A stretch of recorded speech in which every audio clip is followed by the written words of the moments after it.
பிரதமர் ராஜீவ் காந்தியின் 33வது நினைவு நாளை முன்னிட்டு தஞ்சாவூர் மாவட்ட மாநகர காங்கிரசார் அமைதி பேரணி நடத்தி உறுதிமொழி ஏற்று அஞ்சலி செலுத்தினர். இந்தியாவின் முன்னாள் பிரதமர் பாரத ரத்னா ராஜீவ் காந்தியின் 33வது நினைவு நாளான இன்று பயங்கரவாதத்தை எதிர்க்கும் பொருட்டு தமிழகம் முழுவதும் காங்கிரசார் அமைதி பேரணி நடத்த வேண்டும் என்று தமிழ்நாடு மாநில காங்கிரஸ் தலைவர் செல்வ பெருந்தகை அறிக்கை வெளியிட்டுள்ளார்.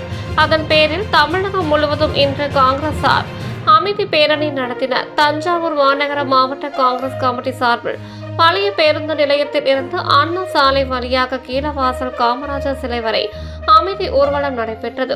பின்னர் காமராஜர் சிலைக்கும் ராஜீவ்காந்தி திருவுருவ படத்திற்கும் மாலை அணிவித்து அஞ்சலி செலுத்தினர்.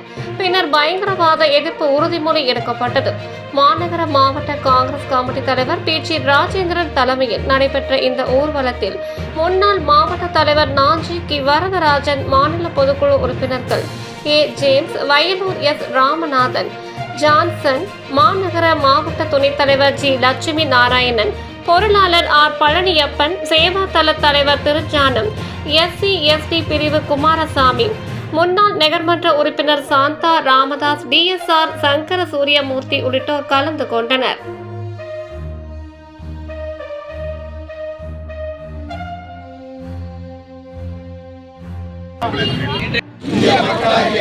எவ்வகையான பயங்கரவாதத்தையும் தீவிரவாதத்தையும் வன்முறைகளையும் முழு ஆற்றலோடு எதிர்ப்போம் என உறுதி கூறுகிறோம்.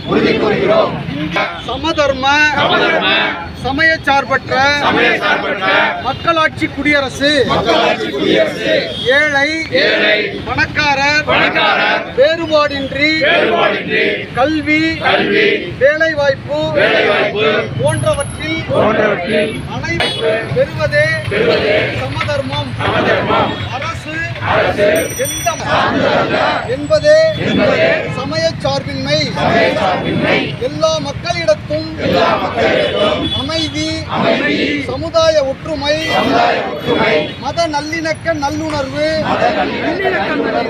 ஆகியவற்றை போற்றி வளர்க்கவும் மக்களுடைய உயிர்களுக்கும் உடைமைகளுக்கும் மற்றும் நற்பண்புகளுக்கும் ஊறு விளைவிக்கும் பிரிவினை சக்திகளை எதிர்த்து போராடவும் பயங்கரவாதத்தை அனைத்து நிலைகளிலும் எதிர்த்தும் அமரர் ராஜீவ்காந்தியின் நினைவு நாளான இன்று நாம் உறுதியேற்கிறோம்.